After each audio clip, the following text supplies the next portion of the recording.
इस लड़ाई में दुनिया की सबसे बड़ी ताकत जो मानी जाती थी उसकी शिकस्त हो गई है बैटलफील्ड पे।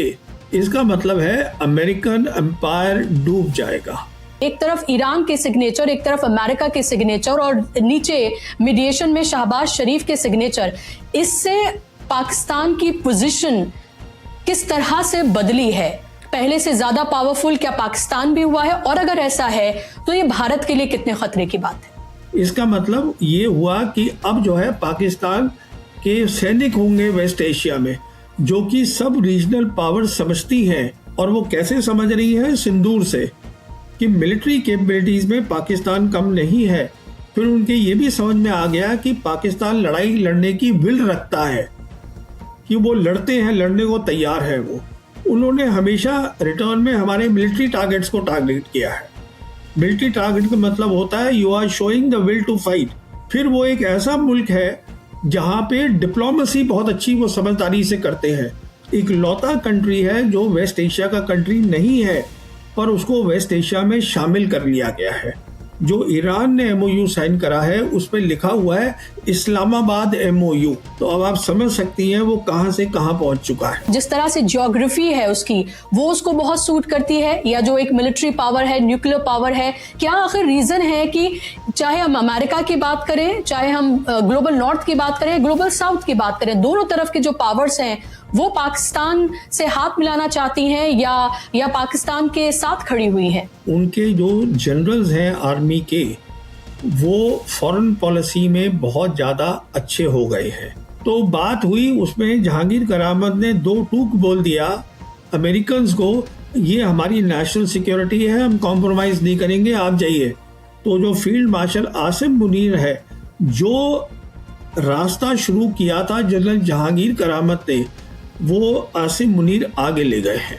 और वो पीछे नहीं हटते किसी को थोड़ा सा बताने में कि हाँ साहब आपने सीज फायर कराया, मैं ही सारा क्रेडिट ले लूँ, दूसरे को क्रेडिट दे देते हैं। प्रो पाकिस्तानी होने के भी आपके ऊपर टैग्स जो हैं वो लगते रहे हैं कि आप जो हैं पाकिस्तान के एप्पल ऑफ द आई हैं। कि 6 शहीद हो गए और बयान दे दिया राजनाथ सिंह ने पार्लियामेंट में। ये बात इतनी नहीं है, इसके आगे भी है। क्या हमारा कोई जहाज गिरा था? क्या हमारा कोई पायलट जो जहाज में था वो जख्मी हुआ था या क्या हुआ था उसका? वो तो हमें मालूम ही नहीं है। आगे चल के सच सामने आएगा।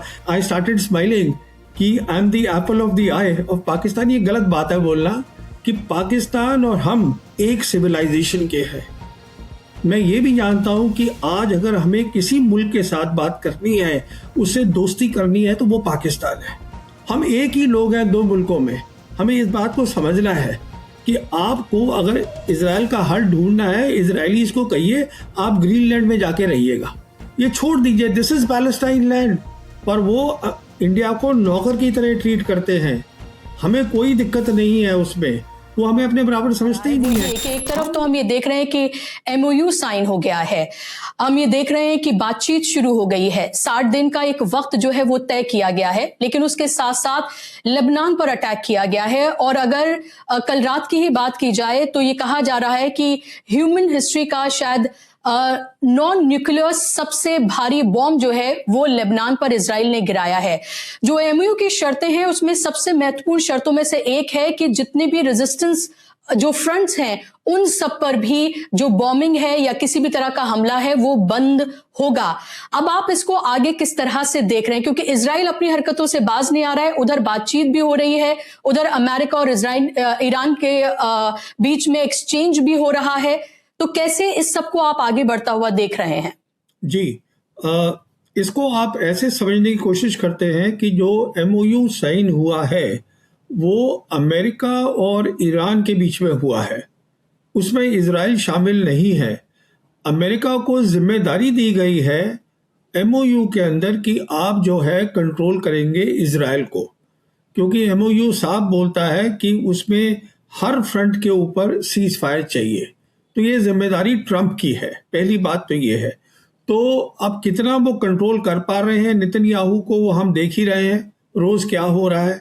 तो उनका डायरेक्ट इसमें कोई एंगेजमेंट नहीं है इजराइल का, पहले हमें ये बात समझनी है।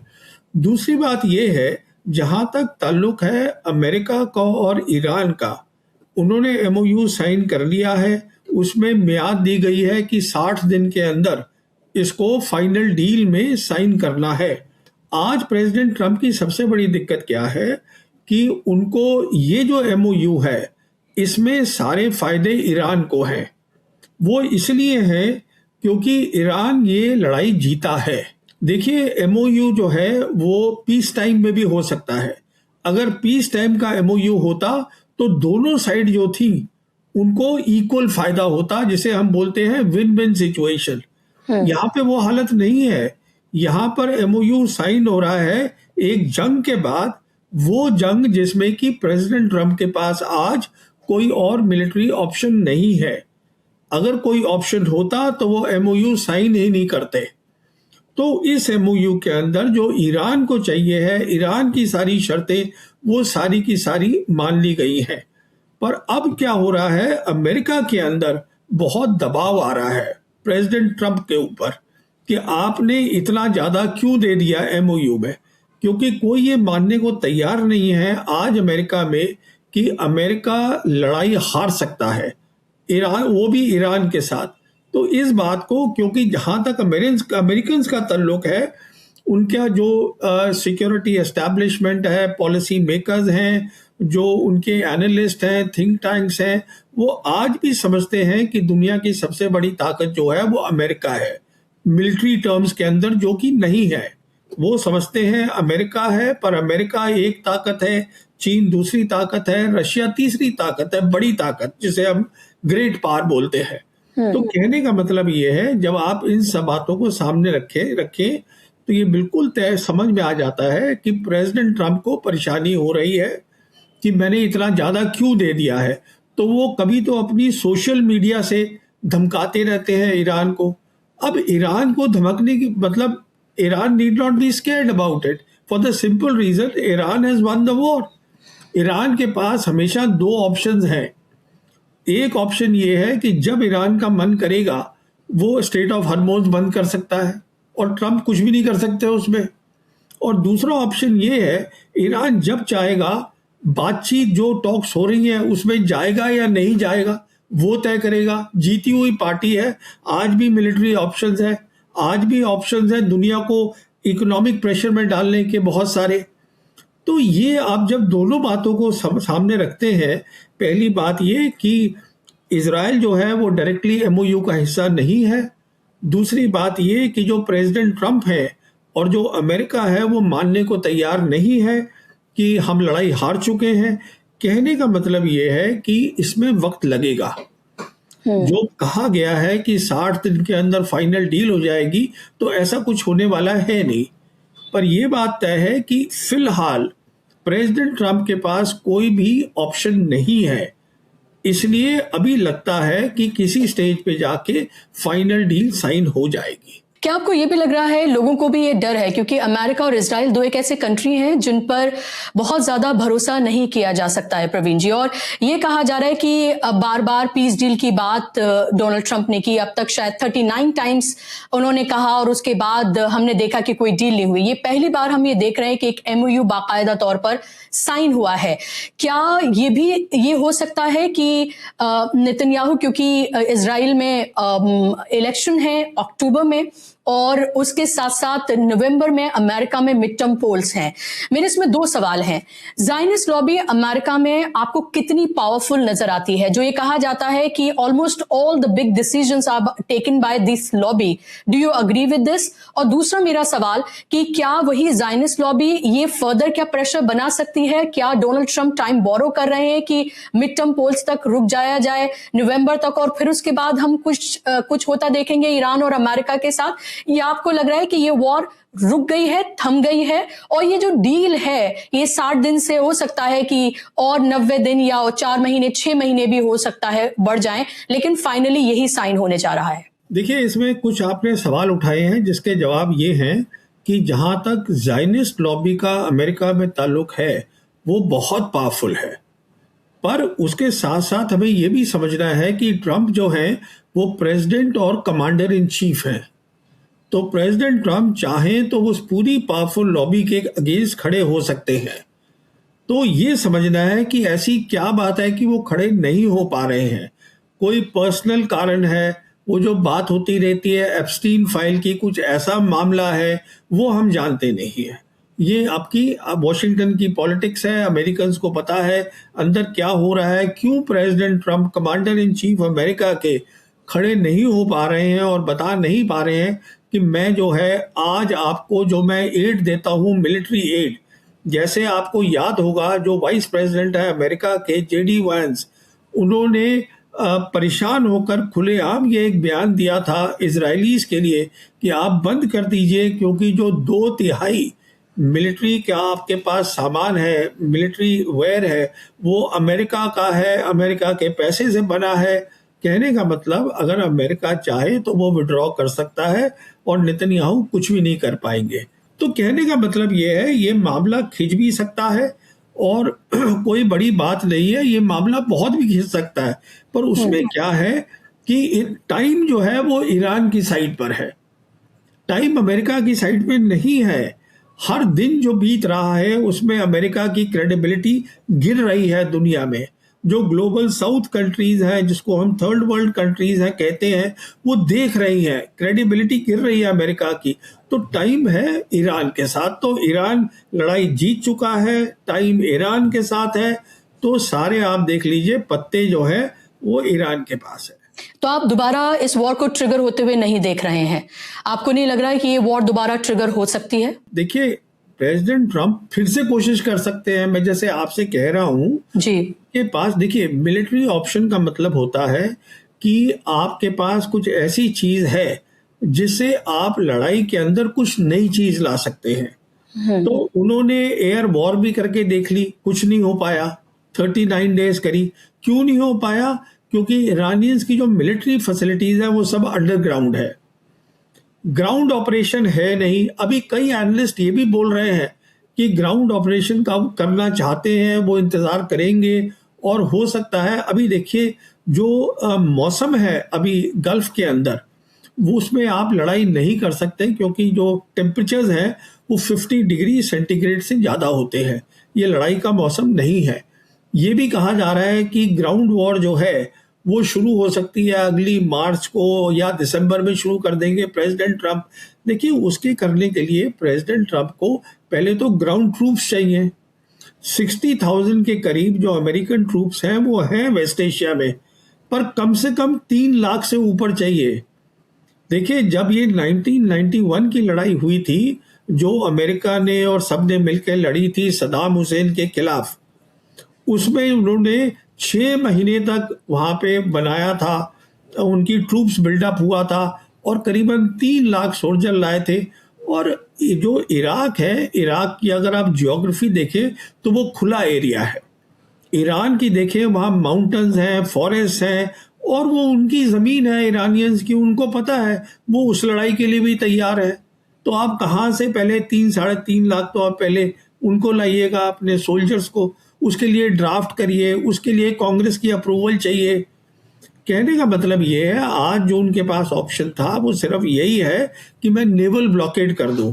ग्राउंड ऑप्शन है नहीं, एयर ऑप्शन है नहीं, तीसरा है कि मैं नेवल ब्लॉकेड कर दूं।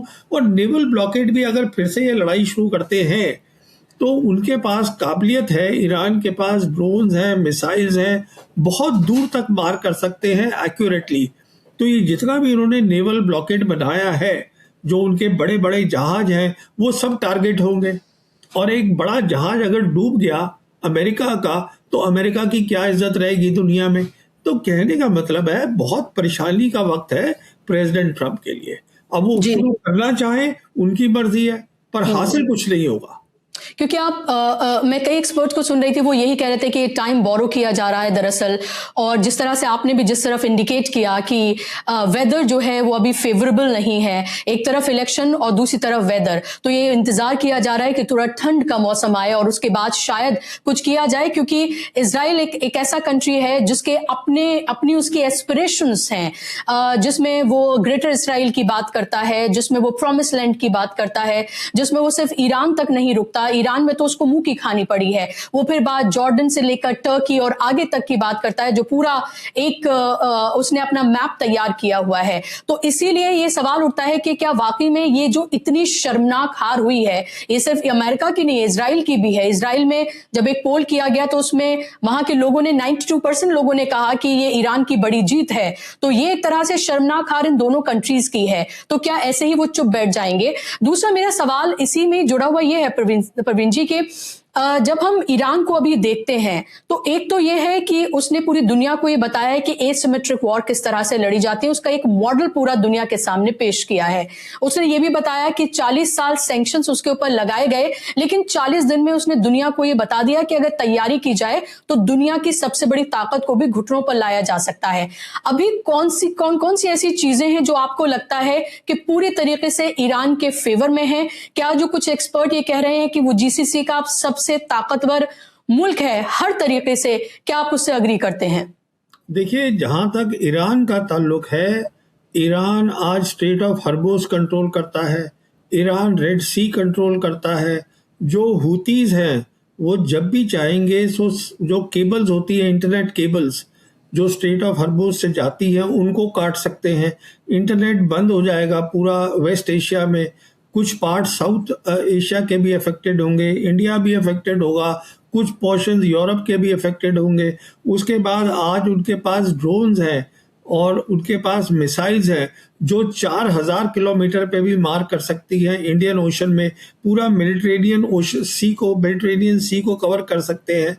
तो क्या, और सबसे बड़ी बात क्या है, ईरान की जो लड़ाई है वो लड़ाई जिसे हम कहते हैं वॉर ऑफ सर्वाइवल। उनके अंदर जो ईरानी है उसको पता है वो क्यों लड़ रहा है।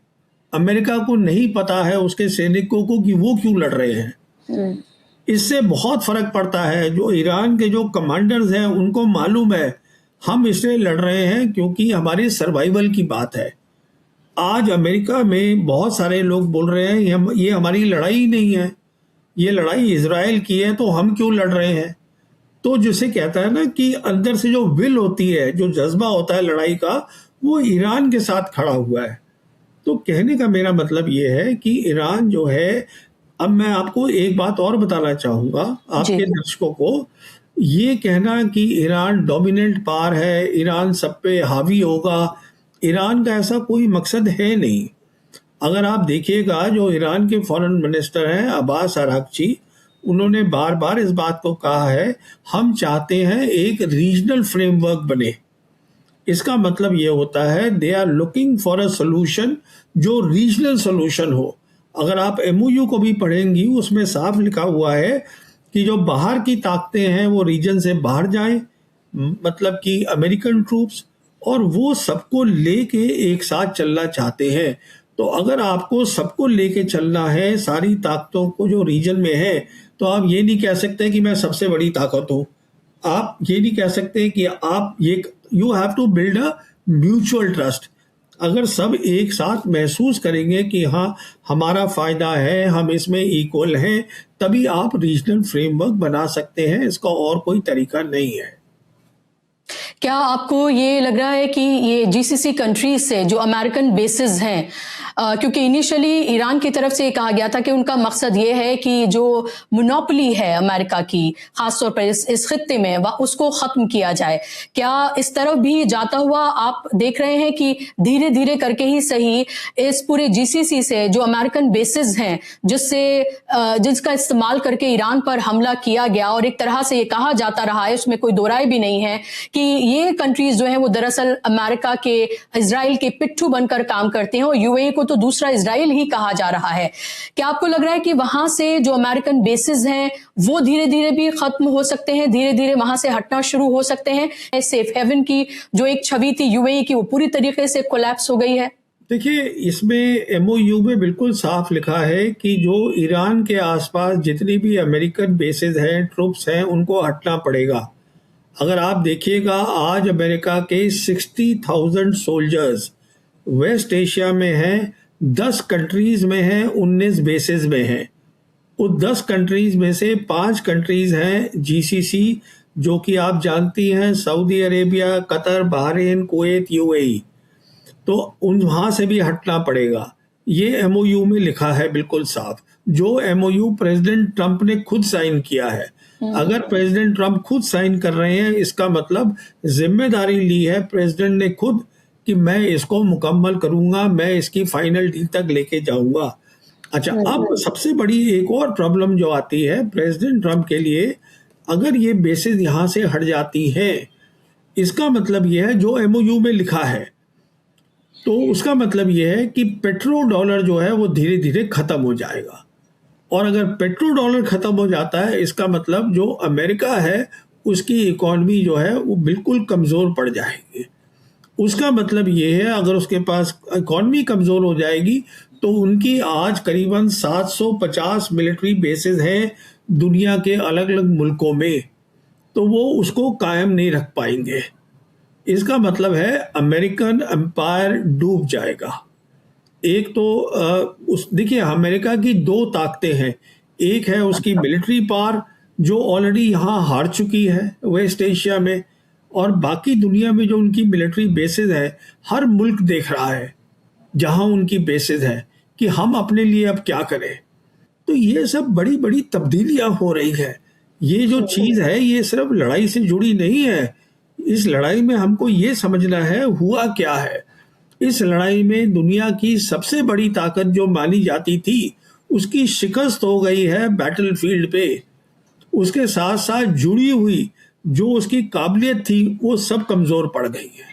ये समझना है हमें। मैं कुछ और सवाल है उन पर आऊं उससे पहले प्रवीण जी मैं भारत पर आना चाहती हूं, और उससे पहले पाकिस्तान ने जिस तरह से इस पूरे के पूरे मीडिएशन में जो रोल निभाया है, पाकिस्तान एक ऐसा कंट्री, चीन की उससे दोस्ती है, रशिया से है, सऊदी अरब से है, अमेरिका से भी उसकी दोस्ती है, ईरान भी उसका दोस्त है, यानी कि अगर दो की जगह 4-5 हाथ भी होते तो तमाम हाथों में उसके लड्डू फिलहाल नजर आ रहे हैं।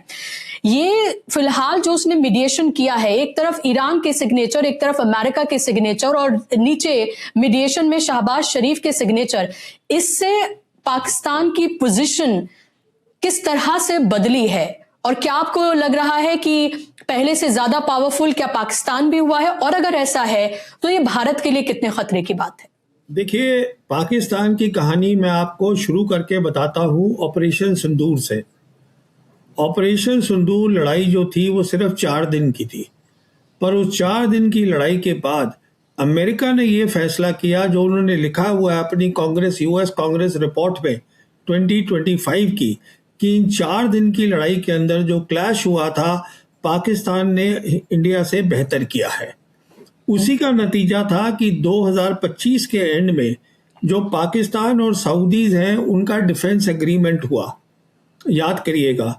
तो ऐसा नहीं है कि पाकिस्तान और सऊदी अरेबिया के मिलिट्री ताल्लुकात पहले नहीं थे, वो 70s से हैं, पर ये पहली बार हुआ कि उनका एक फॉर्मल डिफेंस एग्रीमेंट हुआ। इसका मतलब ये हुआ कि अब जो है पाकिस्तान के सैनिक होंगे वेस्ट एशिया में। उसके बाद आप देखिएगा कि ये लड़ाई शुरू हो गई। इस लड़ाई के शुरू होते ही क्या हुआ, पाकिस्तान पहले तो फैसिलिटेटर बना।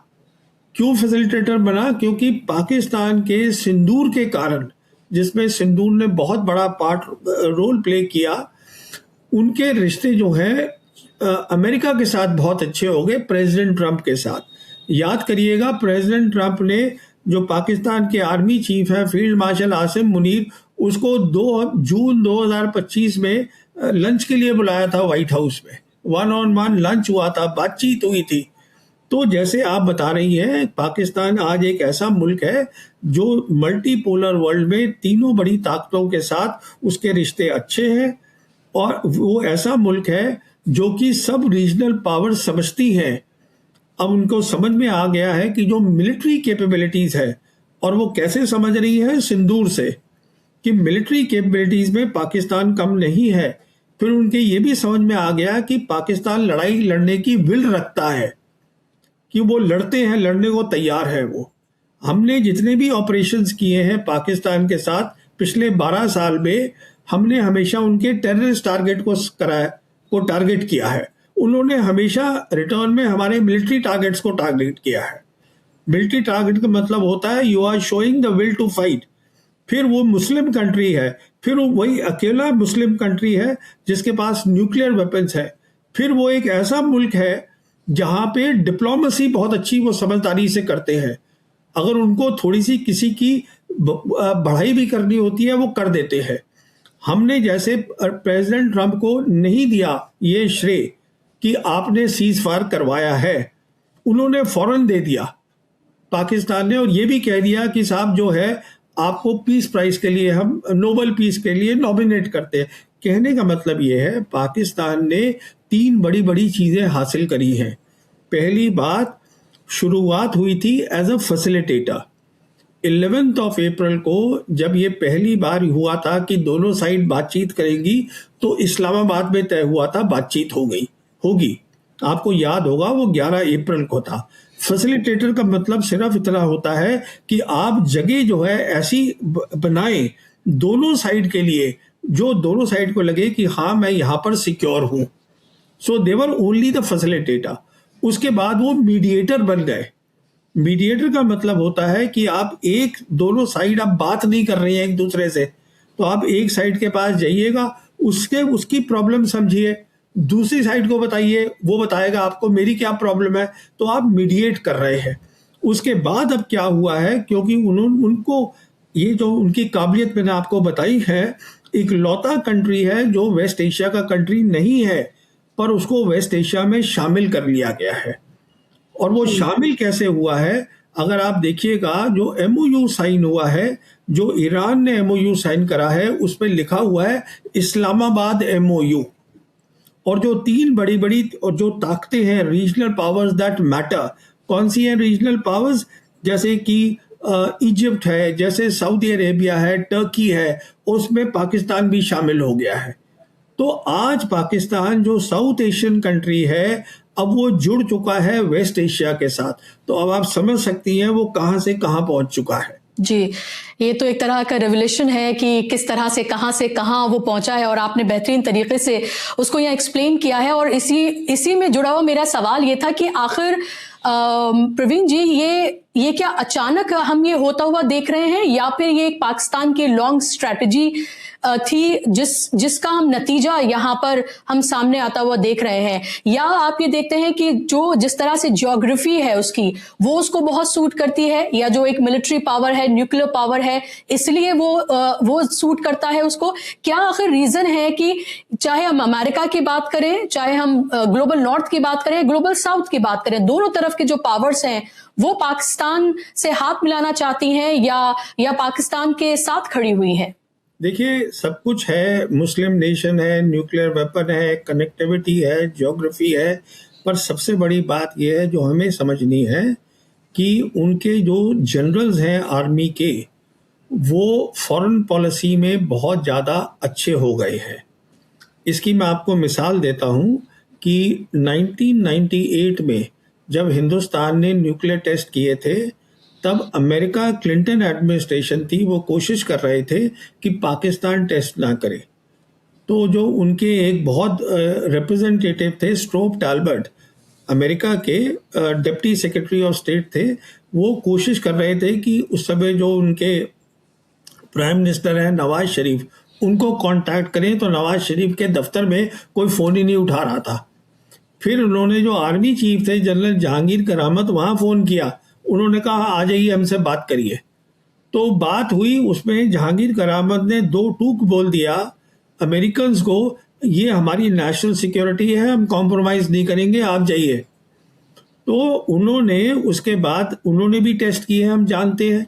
उसके बाद एक नोट भेजा जनरल जहांगीर करामत ने फॉरेन ऑफिस में कि देखिए अब जो पाकिस्तान है न्यूक्लियर वेपन स्टेट हो गया है, तो अब हमारा भी रोल बन गया है डिप्लोमेसी में, फॉरेन पॉलिसी में।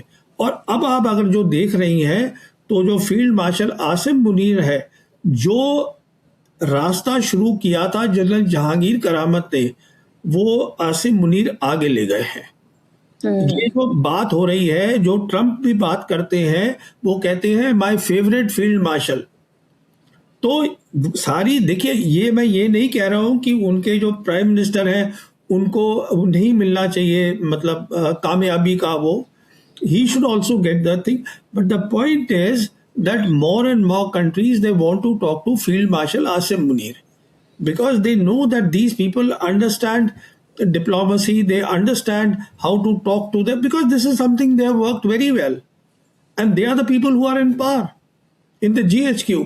तो आपको ये सब चीजों को सामने रख के फिर एक फोटो देखिए तो आपको समझ में आ जाएगा कि डिप्लोमेसी में और स्पेशली अभी जैसे दुनिया बदल रही है, हमारे जो डिप्लोमेट्स हैं जो फॉरेन पॉलिसी जो हमारी बनाते हैं, पहली तो बात यह है कि सरकार फॉरेन पॉलिसी बनाती है, हमारी डिप्लोमेट्स तो बनाते नहीं, उनका काम है उसको आगे ले जाना। तो आज भी मैं समझता हूं हमारी जो सबसे बड़ी खामी है, शॉर्ट कमिंग है हमारे डिप्लोमेट्स की, उनको मिलिट्री पावर समझ में नहीं आती, जो कि केस नहीं है पाकिस्तानी जनरल्स के साथ, क्योंकि वो सिक्योरिटी तो शुरू से ही देख रहे थे। मिलिट्री लाइन ऑफ कंट्रोल जब बनी थी 1 जनवरी 49 से, तो वो उनकी जिम्मेदारी बन गई सीज फायर लाइन, तो उनको वो भी समझ में आता है, उनको ये भी समझ में आता है और वो पीछे नहीं हटते किसी को थोड़ा सा बताने में कि हाँ साहब आपने सीज फायर कराया। You see in terms of वो ये झिझकते नहीं है कि मैं ही सारा क्रेडिट ले लूँ, दूसरे को क्रेडिट दे देते हैं अगर उनका फायदा हो रहा है। तो ये सब बातें होती हैं जिनको समझना पड़ता है। बिल्कुल Praveen ji, I think you are the only one in India and खासतौर पे एज ए डिफेंस एक्सपर्ट जो पाकिस्तान को लेकर जो है वो आप बिल्कुल खुल के बात करते हैं। प्रो पाकिस्तानी होने के भी आपके ऊपर टैग्स जो हैं वो लगते रहे हैं कि आप जो हैं पाकिस्तान के एप्पल ऑफ द आई हैं, तो वो भी आपके साथ होता रहा है, बट जो है हकीकत वो हकीकत आप यहाँ पर रख रहे हैं। सवाल मेरा ये है प्रवीण जी लेकिन आपसे कि भारत की फॉरेन पॉलिसी को आप कैसे देख रहे हैं? अभी हमने देखा कि राजनाथ सिंह जिन्होंने संसद में झूठ बोला कि ये पूछिए हमसे कि क्या हमारा कोई जवान शहीद हुआ है, कोई मारा गया है, तो मेरा जवाब है नहीं। और उसके इतने दिनों के बाद हम ये देख रहे हैं कि 6 जो जवान हैं, जो हमारे ऑफिसर्स थे, जवान ऑफिसर्स थे, उनकी शहादत हुई और उनके नाम हमें अब पता चल रहे हैं। ये कितना बड़ा धोखा है देश के साथ। ये एक तरह से आप ये देखें कि वो लोग जिन्होंने अपनी जान गंवा दी देश के लिए, उनके नाम तक भी आप सामने नहीं लेकर आए। ये किस तरह का ढोंग है? एक तो ये मेरा सवाल, और दूसरा हमारी फॉरेन पॉलिसी आकर जा कहां रही है? एक ऐसा मौका जो नरेंद्र मोदी को मिला, जो उन्होंने गलतियां की जब ईरान के ऊपर ये इलीगल वॉर छेड़ी गई, और उसके बाद उन्होंने न श्रद्धांजलि दी, न सही से उन्होंने कंडेम किया, बल्कि जीसीसी कंट्रीज जितने भी उनको फोन कर करके वो बाकायदा तौर पर उसको कंडेम कर रहे थे। इजराइल के लिए तो उन्होंने क्या क्या किया वो पूरी दुनिया को अभी पता है। अमेरिका के आगे वो कैसे नतमस्तक है ये भी पता है। लेकिन एक मौका था कि वो इस हिस्टोरिक डे जो था उसमें वो शिरकत कर सकते थे, शायद पुरानी गलतियों को सुधार सकते थे, लेकिन वो भी उन्होंने गवारा नहीं किया। तो क्या कंप्लीटली भारत सरकार, नरेंद्र मोदी ये बता रहे हैं कि हम हैं तो ग्लोबल साउथ का हिस्सा, लेकिन हम खड़े हैं ग्लोबल नॉर्थ की तरफ, और ऐसी क्या मजबूरी है? क्या वो समझ नहीं पा रहे हैं कि ये दुनिया जो है वो बदल गई है इस वॉर के बाद? देखिए, आपने इसमें 2-3 सवाल उठाए हैं जिसके जवाब मैं देता हूं।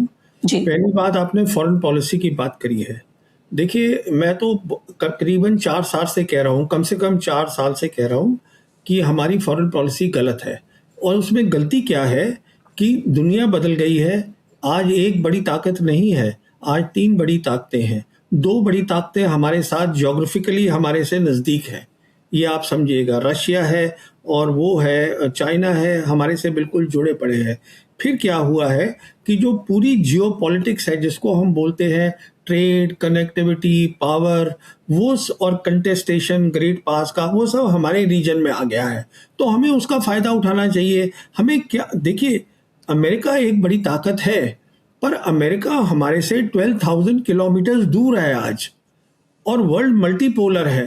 तो मैं कह ही रहा हूँ कि हमारे को अगर अपने, देखिए, फॉरेन पॉलिसी का मतलब होता है कि जो हमारे गरीब लोग हैं, बहुत गरीब मुल्क है ये हिंदुस्तान, उसके लिए आप कुछ ऐसा करिएगा कि आपको उन लोगों की मदद हो सके, उनकी बेहतरी हो सके उनकी ज़िंदगी के अंदर।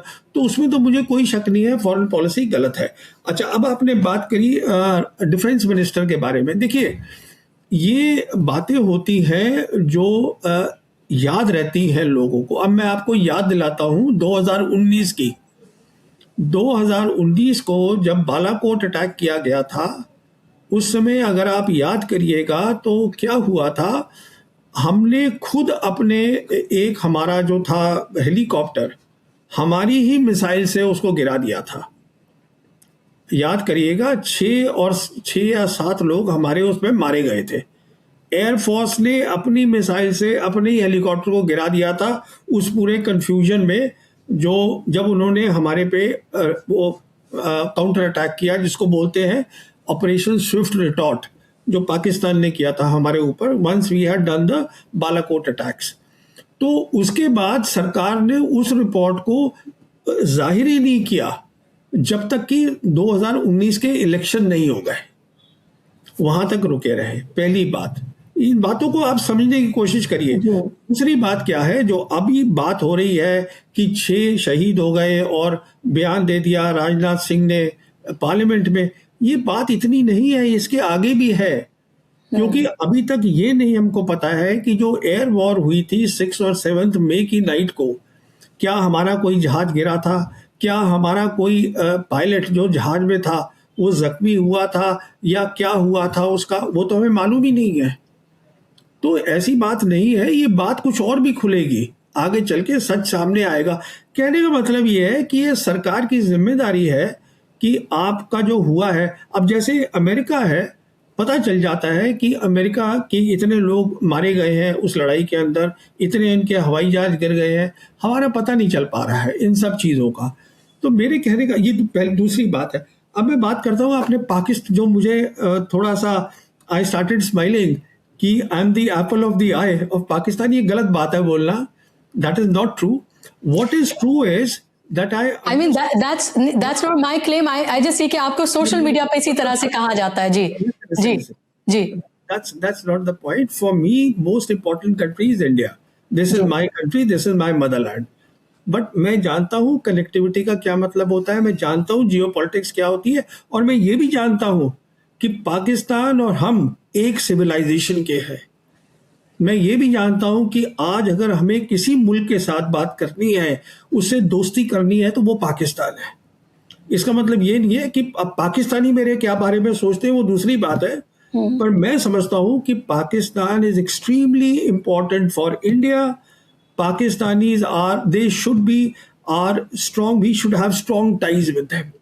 हम एक ही लोग हैं 2 मुल्कों में, हमें इस बात को समझना है, ये मैं कहना चाहता हूँ। जी, तो क्या इसीलिए ये ट्रैक टू डिप्लोमेसी कहें, कॉन्वर्जेशन कहें, क्या ये शुरू हुई है, जिसको सरकार ने कंप्लीटली ये कहा कि हमारे से कोई मतलब नहीं है, कोई एक्स ऑफिसर क्या बात कर रहे हैं और ये कोई ऑफिशियल नहीं है, इस तरह की बातें कही गई। हालांकि उसमें राम माधव भी थे, उसमें MM नरवणे भी थे, और ये मुलाकात कोलंबिया में हुई है। तो क्या इसको इस तरह से देखा जाए? और RSS ने भी अब से कुछ दिन पहले पैरवी की थी कि बातचीत होनी चाहिए। तो ये जो एक तरह का सॉफ्ट कॉर्नर खासतौर पे RSS की तरफ से जो देखने के लिए मिल रहा है, ये क्या आपको लगता है कि बिना सरकार की रजामंदी के ये हो रहा है? और इसको आप फिर किस तरह से देख रहे हैं? क्योंकि एक बार फिर से आपने पाकिस्तान की बात की, तो I thought I should bring this to. देखिए, जहां तक मोदी सरकार का ताल्लुक है, मुझे कोई शक नहीं है। आप ट्रैक 2 कर लीजिए, ट्रैक 3 कर लीजिए, 4 कर लीजिए, बाहर के मुल्क बुला के बातचीत करवा लें, पाकिस्तान के साथ हमारे रिश्ते नॉर्मल नहीं होंगे जब तक ये सरकार है, इसमें कोई शक नहीं है। और मैं आपको और आगे भी बता दूं, कई लोग मेरे से ये पूछते रहते हैं कि देखिए चीन के साथ रिश्ते कैसे नॉर्मल होंगे, तो मैं उन्हें कहता हूं, देखिए फॉरेन पॉलिसी जो तय हुई है इस सरकार ने जो की है कि we should look in competition with China, हम चाइना के साथ पार्टनरशिप नहीं करेंगे, तो वो नहीं करेगी। और जहां तक पाकिस्तान का ताल्लुक है, मैं पहला इंसान हूं जो बहुत खुश होगा अगर पाकिस्तान के साथ हमारे रिलेशंस नॉर्मल हो।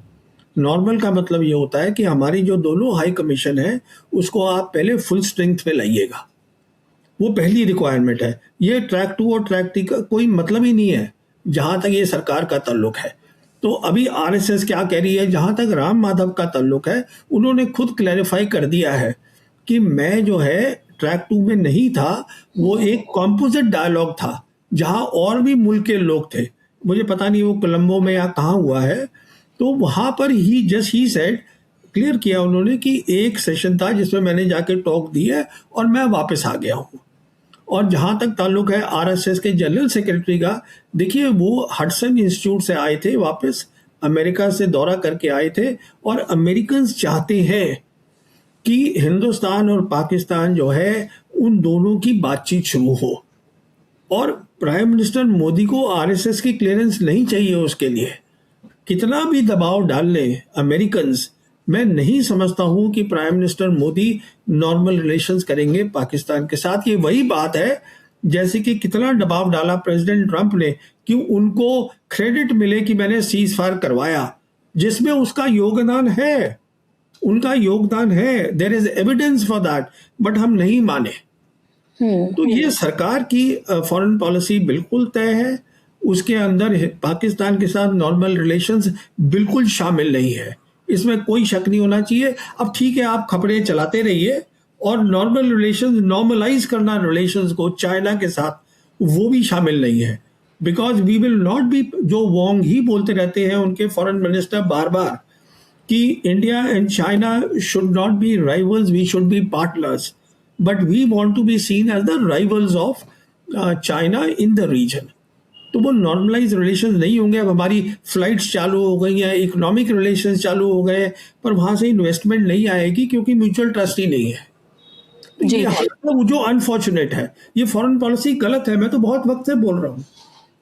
तो ये, लेकिन इजराइल और अमेरिका के साथ जो इतनी नज़दीकियां हैं, ख़ासतौर पर इजराइल के साथ, हम तो उस देश के तौर पर जाने जाते थे जो गाज़ा के सवाल पर जो सबसे पहले टू नेशन थ्योरी की जिन्होंने बात की, जिसने वकालत की। अभी जो रिपोर्ट आई है यूएन की, वो साफ तौर पर बताती है कि 20,000 बच्चों को टारगेटेड किलिंग जो है वो इजराइल ने की है। तो हम ऐसे जेनोसाइडल जो कंट्री है या उनका जो हेड है नेतन्याहू, उसके साथ इतनी दोस्तियां, उसके साथ इतनी गलबैयां आखिर करते हुए हम क्यों नजर आ रहे हैं ऐसे वक्त में, जब अमेरिका खुद ये कहता हुआ नजर आता है कि we are the only country जो आपके साथ खड़े इजराइल के साथ, अगर हमने हाथ आपके खींच लिया तो यू आर नथिंग। और कोई ऐसा कंट्री नहीं है दुनिया का जो खुलकर इजराइल के साथ खड़ा होना पसंद करता हो, क्योंकि उसके साथ जेनोसाइडल कंट्री का एक तरह से एक टैग लग गया है। तो भारत क्यों उसके साथ खड़ा है, नरेंद्र मोदी क्यों उसके साथ खड़े हैं, ये एक बड़ा सवाल तो जरूर है। देखिए, आइडियोलॉजी की जो प्रॉब्लम हमारी पाकिस्तान के साथ है, वही आइडियोलॉजिकल अलाइनमेंट की प्रॉब्लम हमारी इजराइल के साथ है। ये आइडियोलॉजी की बात है, बिकॉज जो बीजेपी है, it is a ideological party, तो वो आइडियोलॉजी पे चलती है। और जो प्राइम मिनिस्टर खुद हैं, वो जो है वो पूरे आरएसएस की जो सीढ़ियां हैं वो चढ़कर आए हैं। तो आप भी जानती हैं, मैं जानता हूँ, इसीलिए पाकिस्तान से ताल्लुक नॉर्मल नहीं हो सकते। इसीलिए हम इजराइल के साथ अपनी जो दोस्ती है उसको और मजबूत करेंगे, हम कमज़ोर नहीं करेंगे। और जहाँ तक मेरा ताल्लुक है पर्सनल, जो है जो जेडी वैंस ने साफ कहा था, we are the only country who starting by you, तो he forgot to mention India in that. As far as Netanyahu is concerned and the Zionists are concerned, these are the people who are doing a genocide. These are the people who are criminals. लोगों को मार रहे हैं, बच्चों को मार रहे हैं, औरतों को मार रहे हैं, और जो मेडिसिन है वहां तक नहीं पहुंच रही हैं। अच्छा, आज जो गाजा है वो वहां 2 मिलियन लोग हैं जो ओपन प्रिजन में हैं, और लास्ट ईयर सीज फायर हुआ था, तब से लेके अब तक इजराइल ने 1000 से ज्यादा लोगों को मार दिया है। ये सब रिकॉर्ड है। क्या बताता है आपको इन लोगों के बारे में, ज़ायनिस्ट के बारे में? ये इनकी सोच है, उसका आप कुछ नहीं कर सकते। मैं कहीं देख रहा था, कोई किसी ने ठीक कहा है, ये मुझे मालूम नहीं किसने बोला है, कि आपको अगर इजराइल का हल ढूंढना है, इजरायलीज को कहिए आप ग्रीनलैंड में जाके रहिएगा, ये छोड़ दीजिए, दिस इज पैलेस्टाइन लैंड। और जब तक, देखिए, आपने ये बात करी थी, हमारी शुरुआत इसी से हुई थी, जब तक जो है पैलेस्टाइन का मसला हल नहीं होगा, इजरायलीज और जो ज़ायनिस्ट हैं वो अपनी इजराइल ड्रीम को नहीं छोड़ेंगे। और जहां तक ईरान का ताल्लुक है, ईरान आज उस सिचुएशन में है, दुनिया मल्टीपोलर बन चुकी है, अमेरिका लड़ाई हार चुका है, और दोनों बड़ी ताकतें भी चाहती है कि पैलेस्टाइन का मसला हल हो। तो ये हो सकता है, देयर इज होप। लोग ये भी जानने में बहुत इंटरेस्टेड हैं कि इस पूरी वॉर में चाइना और रशिया का जो रोल रहा है वो कितना महत्वपूर्ण आप मानते हैं। और दूसरा, अभी मैं देख रही थी कि जो मोंगला पोर्ट है, जो भारत को जो मिला था 112 एकड़ आई थिंक वो जमीन है, लैंड है जो मिली थी, वो जब अभी बांग्लादेश के जो प्राइम मिनिस्टर हैं उन्होंने मुलाकात की अभी चाइना जाकर, और वो जो प्रोजेक्ट है वो पूरा का पूरा चाइना को दे दिया गया है। तो इस तरह से आप ये देखें कि जो ना सिर्फ पाकिस्तान से तो एक दुश्मन देश की तरह व्यवहार होता है, दुश्मन देश समझा जाता है, लेकिन बांग्लादेश के साथ भी बांग्लादेश और पाकिस्तान के रिश्ते मजबूत हो रहे हैं, बांग्लादेश और चाइना के रिश्ते मजबूत हो रहे हैं, और बांग्लादेश और भारत के रिश्ते किस तरह से वीक ही नहीं पड़े बल्कि प्रोजेक्ट भी जो काफी एस्पिरेशनल प्रोजेक्ट था जिसपे कोई काम शुरू ही नहीं किया गया, इसलिए उससे लेकर चीन को दे दिया गया, वो सब भी हो रहा है। तो चीन जो है वो लगातार जो मजबूत हो रहा है वो भारत के लिए कितनी बड़ी फिक्र की बात हो सकती है। और वही जो मेरा पहला सवाल था कि चाइना और रशिया के रोल को इस वॉर के इर्द गिर्द आप कैसे देख रहे हैं, क्या उसकी ताकत भी पहले से ज्यादा बड़ी है? देखिए, जहां तक चाइना और रशिया का ताल्लुक है और ईरान वॉर का ताल्लुक है, उनका रोल बहुत बड़ा रहा है। उनका रोल बहुत बड़ा रहा है यूएन में, यूएन के हवाले से उन्होंने जो रोल प्ले किया है, उसके साथ साथ in terms of military, in terms of economy, the amount they have contributed to Iran. देखिए, जीत ईरान की हुई है, पर आप ये भी समझिएगा कि जो अराक्ची है वो मई के महीने में, याद करिएगा, वो पहले गए थे रशिया, वहाँ 1.5 घंटे उनकी प्रेसिडेंट पुतिन से बात हुई, वहाँ से वो सीधा गए चाइना और वहाँ पर उनकी अपने काउंटर पार्ट वांग ही से बात हुई और वापस तेहरान में आके उन्होंने ये ऐलान किया कि हम क्या करेंगे, पोस्ट वॉर रीजनल फ्रेमवर्क बनाएंगे। तो दो बड़ी ताकतें खड़ी हैं ईरान के साथ, और जीत जो है मैं कहूँगा ना चाइना की है ईरान वॉर में, ना रशिया की है, जीत ग्लोबल साउथ कंट्रीज की है, क्योंकि वर्ल्ड ऑर्डर बदल रहा है। आप ये समझिएगा, ये तो एक बात है। दूसरी बात ये है कि जैसे मैं आपसे कह रहा था, दुनिया बदल गई है, हिंदुस्तान की फॉरेन पॉलिसी को ये समझ में नहीं आ रहा है। देखिए, दुनिया बदली है करीबन 2017 में, कुछ बोलते हैं जॉन मेयर शाइबर जैसे अमेरिका के, मैं कहता हूं 2013 में बदली है, पर वो एक अलग बहस है। कहने का मतलब ये है कि जब मोदी सरकार पावर में आई थी मई 2014 में, उसके बाद दुनिया मल्टीपोलर हो गई। तो अभी तक जहन में ये है कि हम जो है अन्नदाता हैं, वी आर द हेजीमॉन, सबसे बड़ी ताकत है साउथ एशिया की। जो हमें नहीं दिख रहा है वो ये है कि साउथ एशिया में हिंदुस्तान और भूटान को छोड़ के बाकी जितने भी मुल्क हैं वो सब बेल्ट एंड रोड से जुड़े हुए हैं। तो चाइना आज साउथ एशिया के बाहर की ताकत नहीं है। China is part of South Asia, आप समझिएगा। इसीलिए जो अभी ये जो बांग्लादेश के प्राइम मिनिस्टर है, prime minister, he was there, वो शी जिनपिंग को मिले और उन्होंने बताया कि हम ये तीस्ता बॉर्डर की भी बातचीत होगी, इसको भी हम सॉर्ट आउट करेंगे। तो कहने का मतलब ये है, हमें ये जो हेजीमोनिक सोच है कि हम कॉलोनियल पावर है, हमें ब्रिटिश इंडिया ने ये दिया था कि साउथ एशिया हमारी मलकियत है, आपकी मलकियत नहीं है। दुनिया बदल गई है, चाइना आम ताम ताकत नहीं है। हमें चाइना के साथ काम करना है, पाकिस्तान के साथ काम करना है कि किस तरीके से हम अपने मुल्क को मजबूत बनाएं इन terms of prosperity and development, मजबूत बनाएं इन टर्म्स ऑफ मिलिट्री डिटरेंस। उसके लिए आपको शांति चाहिए। शांति तभी आएगी अगर आप इन दो बड़ी जो कंट्रीज हैं जिनके साथ हमारी मिलिट्री लाइंस हैं, उनको आप सीरियसली सोचें और उसका हल निकालें।